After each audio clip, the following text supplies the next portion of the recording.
So I'm arriving at Brilliant Prints right now. We're going to meet my friend Dylan, who's the owner of Brilliant Prints, and I've prepared a file from the maternity shoot, and I'm super excited to get this printed. There's Dylan. Hi Dylan. How are you? Sorry to catch you off guard. We can do this again, but I'll just vlog it anyway. No, that's good. Keep it natural.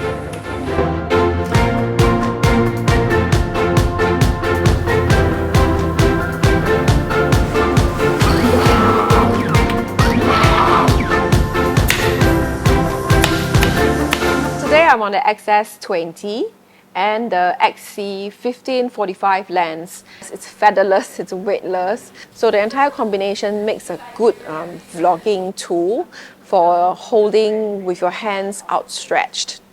This particular print on my dog Kiko, this was shot earlier on a GFX 50 Mark II. On a GF80, the bouquet falls off really nicely off his eyes, and I chose it specifically because it has this, like this Renaissance look.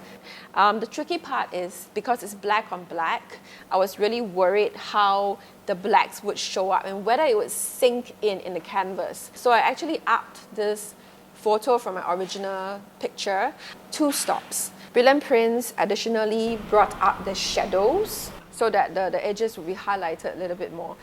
Witnessing how it came out from the printer today, how it is matte looking, to going into the spray room, the blacks have come out to be much deeper and richer.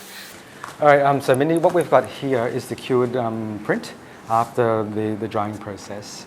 So at this point here, it's really good to Yeah, you could even scratch it like that. That's correct, especially against the black, right? And there's going to be no marks. What sort of wood is this? This is Meranti. It's a hardwood timber. This is from Malaysia. We use that purposely because it matches the Singapore climate.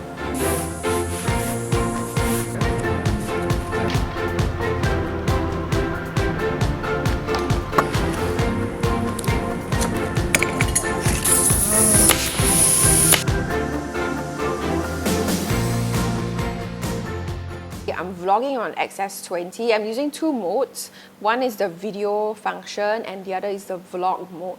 On the vlog mode, it's on program. On the video mode, I do have it on manual. When shooting the printer, I used manual focusing just to get the right printing component in focus. Daniel's stretched all the way around. We turn it around and as you can see, it's fairly tight. It's tight as a drum. Yeah, here we go. Okay. So this stops that wave. So what we'll do now is we'll finish the print.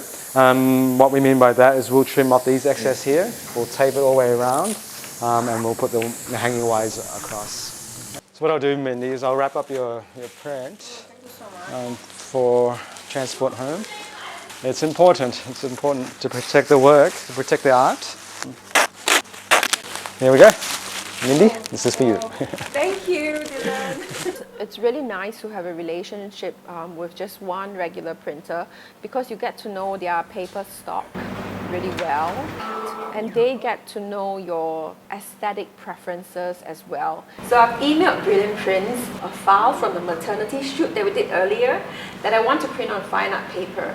I'm going to consult Uniza now on whether I've edited my print correctly and how we should be changing the edits to suit the paper. Yeah. So if you are happy with the colors of how you see it on screen. Oh, I see it now? Yeah. Just note that all prints will be about, I would say, 10% darker because we are always viewing it with a backlight on digital devices. The fine art print also absorbs a lot of the ink and since it's a matte finishing, there's not a lot of light reflection going on.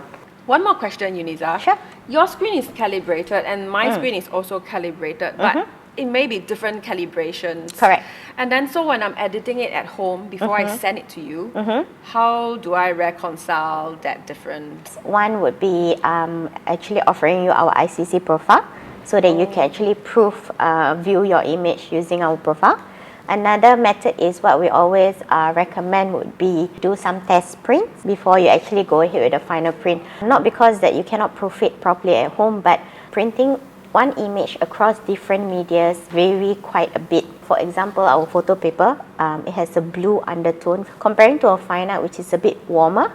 So the same image can view it on the screen, but when printed across two papers which has two different white medium, it actually turns out different. So your image might appear a bit warmer on a fine art compared to a photo paper. It will appear cooler. Wow, there's so much to... so many factors to consider. So it's really best to just stick to one printer. If you're going to jump around printers all the time, it's very hard to achieve a consistency.